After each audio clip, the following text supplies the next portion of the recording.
hero-ness of my uncle, Ruhumuriza Bose.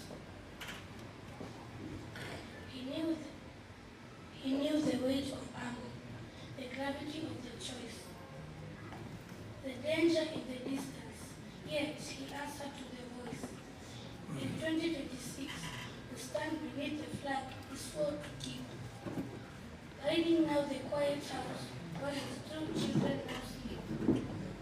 He did not walk into the fire because he lacked a fear, but because the things he loved were held so dear. A soldier's heart is measured by the risk he chose to run to ensure a peaceful morning for his daughter and his son. To my aunt, stay steady in the shadows of this loss. For you are the foundation while he bore the soldier's cross. Your strength is now the compass that will guide his children through. The greatest piece of him remains alive inside you. To my grandparents, your boy was a brave, a hero through and through. The honor in his spirit was a gift he took from you. Though no parent seeks to give a son back to the earth so soon, his legacy shines brighter than the silver of the moon. Though he has left the front lines for a place of lasting rest, he lives in every heartbeat thumping in a young child's chest. Hold each other closely as the season starts to turn, and keep the flame of memory forever bright to burn. Moyo wake uliojaa ujasiri, haukuogopa hatari, alipigana na dhuruba, akijua thamani ya amani. Akiwacha watoto wawili, wakiendelea kung'ara kwa matumaini. Sasa watoto hawa ni mashujaa, wakiendeleza urithi wake. Wakiwa na moyo wa upendo na heshima, wananyanyuka kwa ujasiri, hadithi yake inabaki kama mwanga wa milele. Na watoto hao sasa ni mashujaa, wakiandika hadithi ya kweli. Dear uncle, may your soul rest in peace.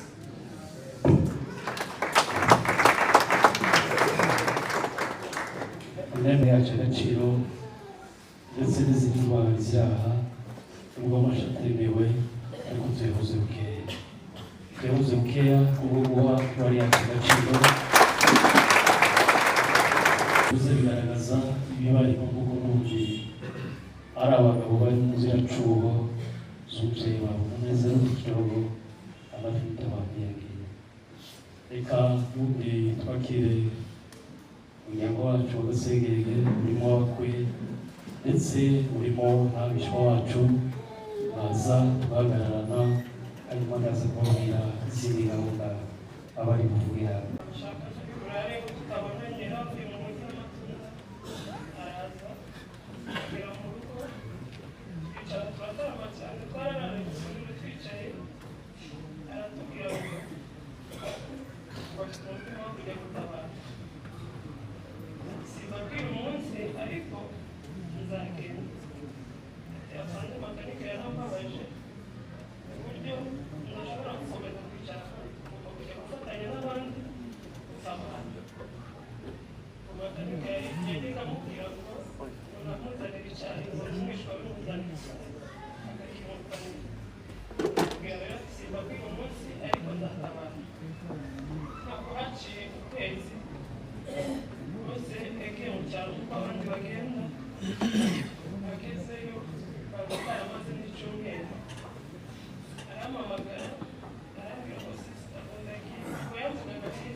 mushiki wacu.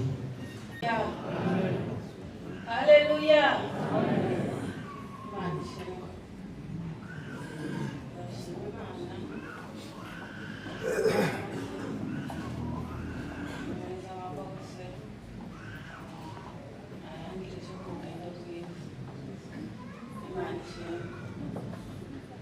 Nashimye Imana kuko yari yaratanze rwose muri uyu muryango.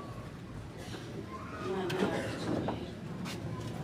Bose yavutse mu gihe yari akeneye cyane kuko mama we yabanje kubyara Tibutsi, nyuma ya Tibutsi abyara abandi bakobwa bane bakurikira.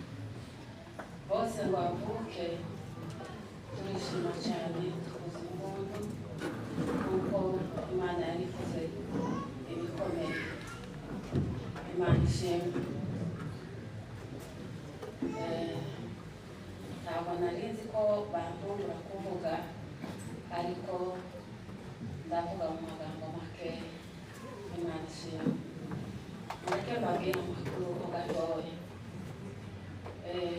Muri uku kwezi kwa 10 nakumwe ushize tariki nibwo nakushije umugabo ngo habe mu kwezi kwa 12 tariki 15 musaza wanje akusha umwana Sunzu, wenda benshi bamuzi. Ngo habe muri uku kwezi tariki 15 bose nawe aragenda.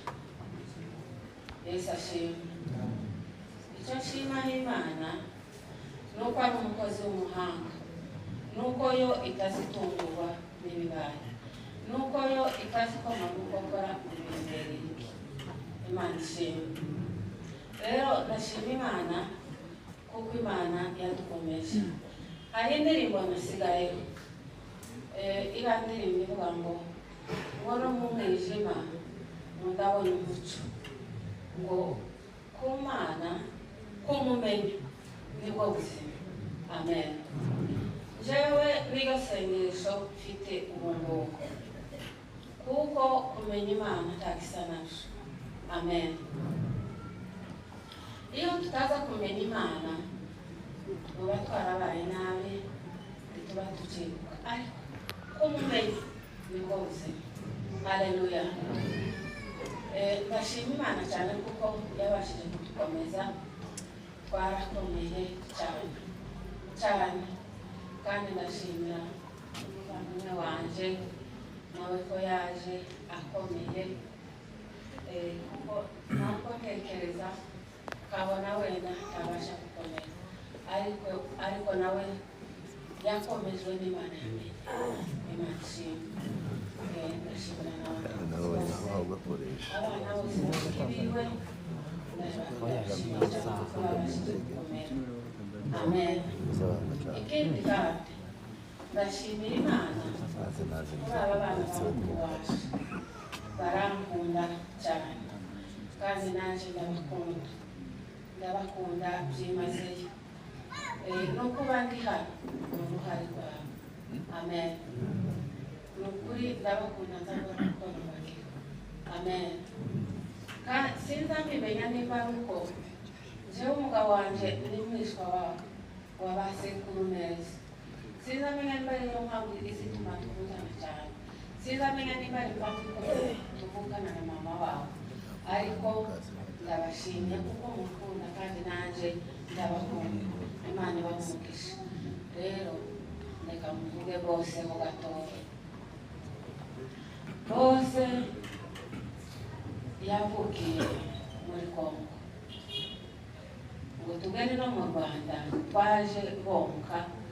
Je nari nonsa uriya mukobwa, nyina nawe yonsa bose barakura bose, ab'umwana mwiza wubaha. Amen. Bose yarubahaga ukabona bose ari mu rukundo, kuko bose yashoboraga kumara iminsi 2 atageze mu rugo. Twari twegeranye, akaza kenshi yageraga mu rugo cyane. Hari n'ibintu tuzatumwibukiraho yageze avuga, ukabona bose azavamo umuntu w'umugabo.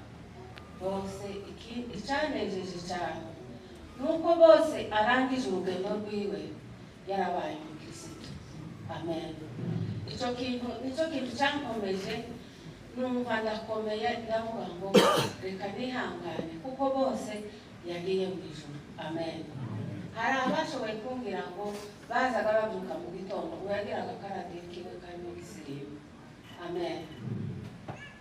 Numva nguwe neza kuko arangije urugendo rwiwe neza umukristo. Kuri uno munsi iyo bose aza kurangiza atarakijijwe, hari ukuntu twakubabaramo, ariko Imana ni umukozi w'umuhanga.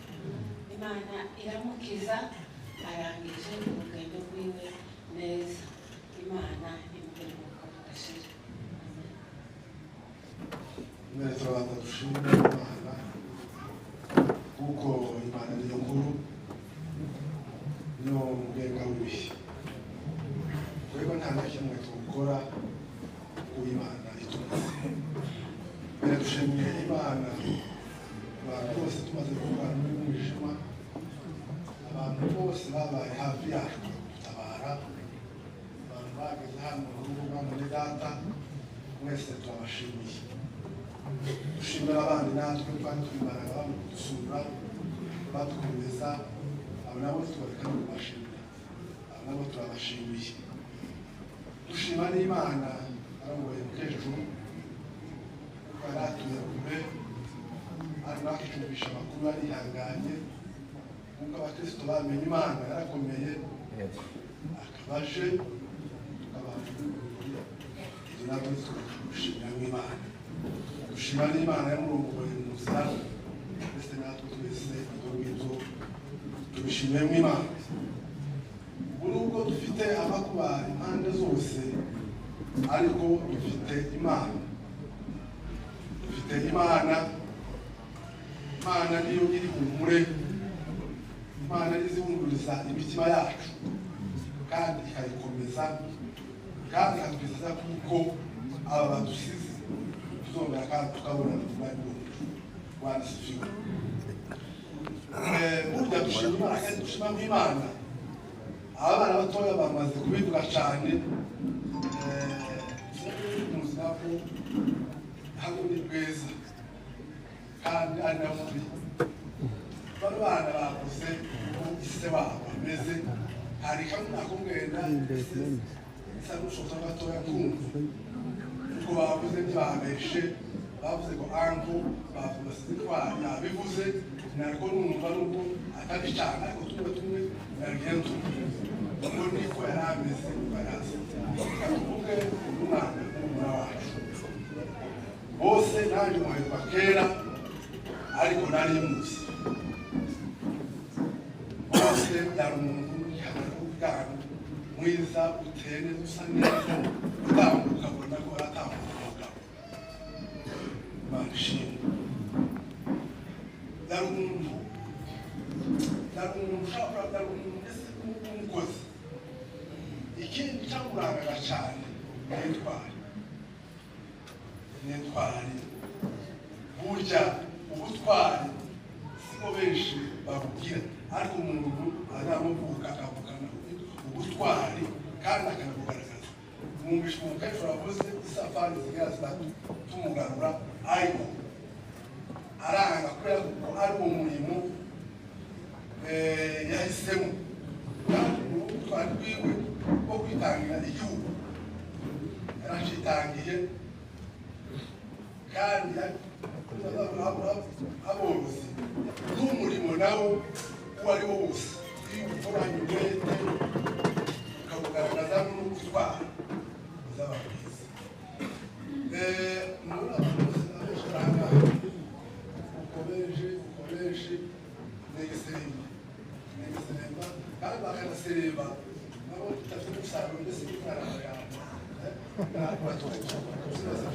ariko abenshi bakunda babo ubutwari bitangiye, ukagikorana isuku, ukagikorana umwete, kandi ukazananirwa n'ubutwari kuko wagaragaje ubutwari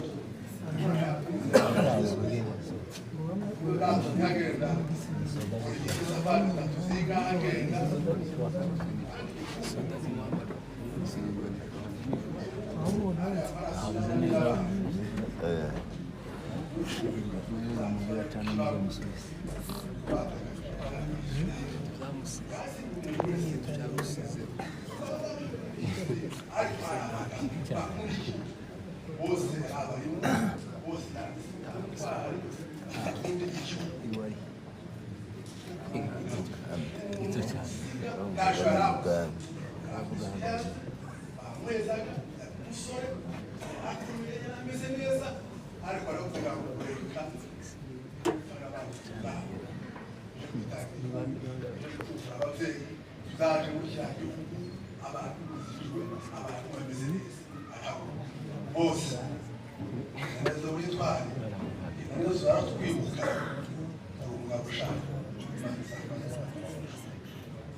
aravuga mu gice cya kabiri aravuga ngo hahirwa uwihanganira ibimugaragaza ngo namara kwemera azahabwa ikamba ry'ubugingo iry'umucamanza utabera yasezeranije abayikunda kuri wa munsi w'amateka.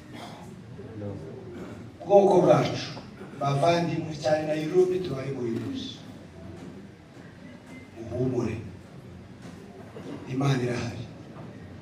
Abagabo muhumurike, ababyeyi muhumurike, Imana irahari. Umuntu umwe yigeze kumbwira mu rwiza kera imyaka yashize nka za 1987 arambwira ngese ko kuzoza wihanganira kumpa amata abana basize batayemo inkonda, hanyuma abandi bagenda bayashoroza, bamara kuyaguriza bagashyira mu makurutu bakakuzanira ko kuzoza uyanywa ufite inka barasize. Ndababwira ngo igihugu uretse n'amata yasizwe arimo inkonda, igihugu kimererwa n'amaraso. Umwanditsi w'umuhanga yashatse kugereranya ikintu cyaba kingana n'igihugu, aravuga ngo nta kintu uretse umubyeyi w'umuntu. Kandi uje apana papa mama wabyaye akanyuze, ariko igihugu nicyo gisobanuye. Igihugu gisobanuye umubyeyi. Igihugu usubukire sinotumani, igihugu ni umubyeyi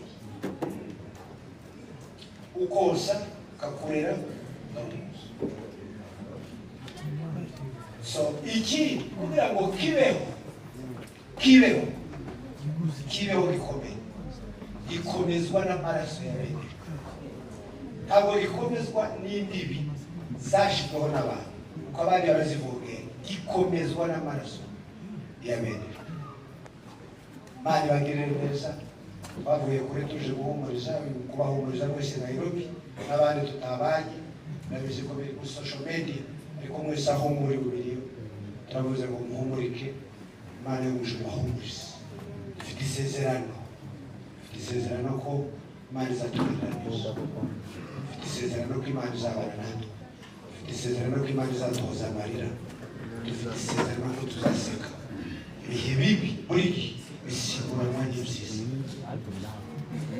Dufite iryo sezerano Imana iragera neza. Bose rero yabaye mu ntwari kimwe n'izindi, ari umwana muto kugeza uyu munsi abantu utari intwari ariko urugamba.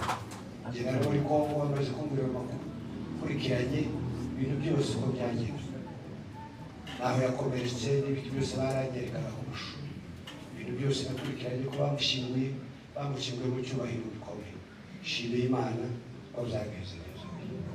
Baramushyinguye ushobora ku musozi uriho bene se, uyu munsi bayirahari kumwibuka ibisanzwe ko yanditse mu ijambo ry'Imana ngo ni heri sana kukumbuka mwaminifu tuzahora twibuka nk'uko abandi babivuze kandi yaratwitangiye twese kugira ngo tugire amahoro. Turabashimiye rero Imana ibamugisha umuryango rero rero mbahere commendation kuko ejo ntazongera kuvuga kandi urushitse. Perezida wacu hajya n'uyu Saluki Somali nshimiye perezida umwana muto uyu ejo bundi twari mu Kiriyo n'ubundi hano twibuka mwene data w'utoto nawe waguye muri ako gace. Ejo bundi twarimo twibuka umusaza data wacu Muhoza uvuye hano ejo bundi wabaye umugabo.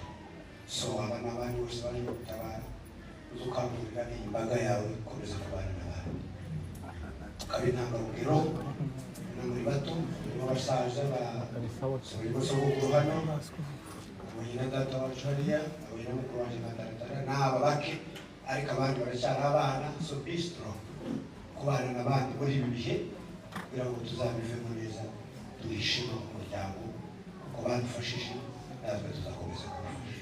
Imana ibihanganishe, Imana ibahoze amarira, Imana ibakomeze. Amen. Murakoze cyane pasiteri. Reka usabe wicare usigara abantu bawutuye. Ijambo rikomeye cyangwa rirenze ibyo twari kubitanga ko dukomere ihumurike kuko ariko bimeze n'ibihe turimo. Ndashimana ko ari umubyeyi akatuye akagera hano tutari zoroshe. Akunda abana be cyane agira imbabazi nyinshi ntitwari tuzi ko bizakunda kwagera hano kubera ukuntu uzakira twari tuzi ko bikunda ariko kubera uzakira akagera hano turashima Imana kuko yabikoze. Hanyuma rero ndavuga bose mu magambo makeya cyane kuko ubutwari bwe sinabuvuga murangiza. Bose muramu wanje muto yakurikiraga madamu bwa kabiri aje mu gisirikare. Umuntu wa mbere agiye kumugarura madamu yaragiye ndetse baraye ku musozi bombi yagiye kumugarura ariko bose ntibyakunze kuko yari afite uwo mutwaro w'igihugu wo gukunda igihugu kuko babivuze. Yari afite ubwo gutwara umurimo ntibyakunda asoje mu gisirikare aragenda arwanya intambara nyinshi muri Nora. Yarwanya intambara nyinshi cyangwa gatatu ya mbere yari muri leta mu gisirikare baza kubategurira abajana Kinshasa aratura imyaka myinshi naho higeze ku bibazo byinshi tugenda kurushaho kumuhitana ariko turashima Imana kuko igira umugambi ku muntu. Iyo biza kugenda uko byari bimeze bwaragiye cyane ntituba dufite abashima bari hano ariko turashima Imana kuko yamurinze. Iyo yabaye intambara yaciyemo ibibazo yaciyemo akagaruka akagera hano agashaka akatwemerera. Ndibuka yansanze i Kigali nije twazanye tugera hano muri iki gihugu tumubwira gushaka twicaje nawe kenshi tumubwira akatubwira ngo karumva umutwaro wo gusubira mu gihugu ntaraheba aza kutwemerera turi kumwe na mukuru we arashaka. Ndamushimira mu by'ukuri kuko yemeye ko inama z'abakuru be kutubwira ko ashaka tumukorera uko bwiza yakoze ubwo bwiza hano.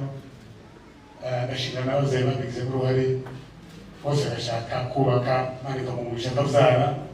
Afite abana babiri umuhungu n'umukobwa. Imana ishimwe yabikoze. Hari abashaka bakagira iminsi batarabyara wenda yatsinda bikagera muri iki gihe kuko umutima wari umurimo yari kugenda adasize abana. Benshi babapfira hariya badasize abana ariko bose kuko asize abana bose arahari. Yambwiye umukecuru ndetse n'abavandimwe ko bose ahari. Shema azakora ibyo bose yakunze gukora. Dukomere rero. Hanyuma rero amaze gushaka yabayeho neza pe. Bose ntiyagiye mu gisirikare wenda kubera kubaho nabi. Yabayeho neza kuko isi niwe wari umuherezi mu bahungu. Se na nyina baramukundaga ntacyo batamukoreraga pe.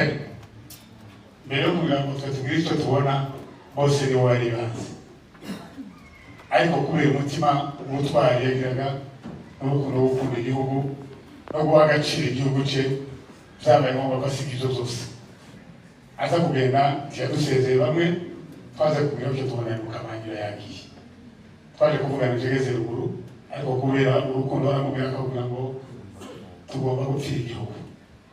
Rero ubutwari bwa bose ntitwavuga ngo tuburangize. Imana ishimwe yaduhaye bose akatubera inkingi muri uwo muryango. Yari uvuga make cyane pe, sinzi ko hari umuntu bavuga ngo yakoroganye na bose. Umuryango w'abasegege barabihamya, yari umuntu uvuga make cyane. Bose bageze umubwira agusubiza ibyo umubwiye, nta bintu byinshi ntabyo yagiraga. Rero umuntu uvuga make, ucishije make, wumva cyane. Rero ikindi dushimira Imana nuko bwose agira umugambi w'ijuru. Abantu b'abapfaziri yapfa gusa bose, gutanga ubuzima bwawe kubera abandi, gutanga ubuzima bwawe kugira ngo abandi babeho, bize ijuru ryo baba rifite. Rero by'ukuri duhumurike twese, dukomere, Imana irahari. Rero ndagira ngo bahumurize mwese bari hano bose, nubwo tutakiri kumwe, ariko ndizera kuko abasize, abana asize n'umudamu bazobaho neza, bazobaho neza pe, kandi ndabyizeye kuko ibintu ndatekereza ko bizotunanira kumurera. turi umuryango munini uzabasha kurera abana ba bose kandi bakabaho. Rero mu by'ukuri bari bumwega abantu bari hano kuko nubwo bose yagiye, ariko kubera ukuntu yari afite nuko yari ateye, muri bano bose nta nshuti itari, nta muntu utari inshuti ubavandimwe be. Uwafata mikoro wese yavuga bose. Rero ndagira ngo mbabwire ngo muhumurike kandi Imana ibamugishe. Ndashimira abantu bakeya twabanye muri iki gikorwa. Ndashimira bishopu wacu wa hano John Ruhima, abandi bazabashimira. Yatugiriye neza cyane kuva kino gikorwa kibaye, naramuhamagaye gusaba imodoka kugeza n'ubu iracyabikora. Imana imugisha. Turabizirikana ibyo yadukoreye, natwe tuzabikorera abandi. Imana imugisha. Ndashimira n'abandi badutabaye, inshuti n'abavandimwe, harimo benshi bagiye tuvugana, bagiye batubabarira, bagiye batwihanganisha. Imana ibamugisha twese. Arakabaho abanyamurenge, arakabaho ubwoko bwacu, tuzakomeza ubwo bumwe no gufatanya. Imana ibamugisha. Murakoze. Tugejeje kuri dushima Imana kuri ibi birori byaba byarateguwe n'abantu, byateguwe n'Imana. Imana y'ibishimwe gutangira nshimira abantu bose tumaze ko bose yitabye Imana. Twarikanze cyane, siga umugabo n'urukundi rwamenya kureba mutura ngeze mu rwose ngo nabo ntabyo azarikanga, ariko abantu bahise badutabara ari benshi. Ndabashimira Imana yo mu ijuru wamwisha ngo butwari mwatweretse muzakomeze mubwereke n'abandi. Ndashimira abadamu babanye natwe iki kirori kigize iminsi kubera twari dutegereje umukecuru, ariko ntabwo abantu binutse kuza kwakira abantu. Umuntu wese wageze mu gikoni kwakira umuntu, Imana yo mu ijuru imugisha. Ikindi kwihanganisha abavandimwe ko tuvukana twese barwo turakundana cyane. Urupfu rwa bose badukozeho, umuntu akajya bareba kubwira umuntu bicaranye ngo yihangane, ariko ndihanganisha baramukazi banjye bakundaga bose cyane. Rero musaza wabo mutoya baramuteteshaga, bamukundaga cyane, ariko ndababwiye ngo bihangane. Bose yasize Shema na mushiki we, tuzahora tubibukiraho. Nibuka umunsi Shema avuka, iwacu dukunda kugira ibintu byo gusererezanya. Bose yarinjiye avuye kureba umugore ku bitaro, njye nari narayakuyeyo. Ageze ku muryango ndamuhamagara ngo Shema araje. Twese duhita duseka, izina rihita rifata Shema. Dushimiye Imana yaduhaye Shema. Imana yo mu ijuru ishimwe. Ndihanganisha umubyeyi wacu, twumva ayo makuru twese twatinye kumuvugisha, ariko njyewe nari mfite ibyiringiro kubera ukuntu nzi ko yamenye Imana. Nari nzi ko ku mubiri ari bubabare, ariko umutima ukomeye. Ndashimira Imana yabanye nawe ikamurongora mu rugenzi, kumva inkuru ingana gutyo ukayizana kuva muri Australia n'ahantu ari kure cyane, ariko Imana yaramukomeje, araza asanga dukomeye. Buri wese ariko atekereza kujya kumufata agatinya, ariko yatugezeho akomeye. Dushimira Imana. ndashimira Imana yamurongoye ikamugeza hano, ndihanganisha umutware wanjye yabuze murumuna wiwe niwe yari afite wenyine, ariko ndashimira Imana yatanze urubyaro, abana nawe barahari benshi, bari bashe abana basabe mwababonye, umuryango urakomeye kandi urahagaze, akomereye ihangane, tuzabaho kandi turakomeye. Ndashimira umuryango wacu wa Gasengenge, mwatugiriye neza, mwatubaye hafi, Imana yo mu ijuru ibahe umugisha. Ndihanganisha muzehe yasigaye iriya ari wenyine n'Aline na Kevin, bihangane bakomere, ibi byago birashikira benshi. Ibi bihe turimo hari ababa bafashije abana babiri cyangwa batatu, ariko n'ibyago biri ku bwoko tugomba kubyihanganira. Ngiye kuvugaho bose gatoya. Ndashimira bose abaye intwari, ndashimira bose ashika hano yari umusirikare, araza avuye i Kinshasa, mu igitekerezo cyo gushaka ntabwo yigeze atinda, yarabyemeye arashaka. Ntabwo mbere yo gushaka yarabaje arabatizwa, aravuga ngo iyo nabaga mu mahanga ntabwo nabatijwe. Ndashimira ibirori bya Hope byabatije bose, akabubwiriza, twakoze ibirori byishimo, turishima cyane umunsi yabatijwe.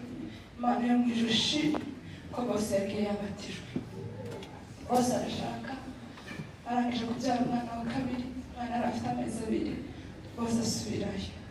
Ariko yahoraga avuga ko iri ubutwari ko atagomba kugera muri iki gihugu. Ndashimira Imana ko umugambi wiwe yawugezeho, akaba ashingwa mu binebwe. Imana yo mu ijuru ishimwe. Ndashimira Imana ko bose yadusigiye abana,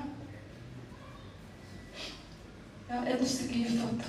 Shema arasa na se ku ifoto, Shema arasa na se ku butwari, mwabyumvise ibyo Sami yavuze.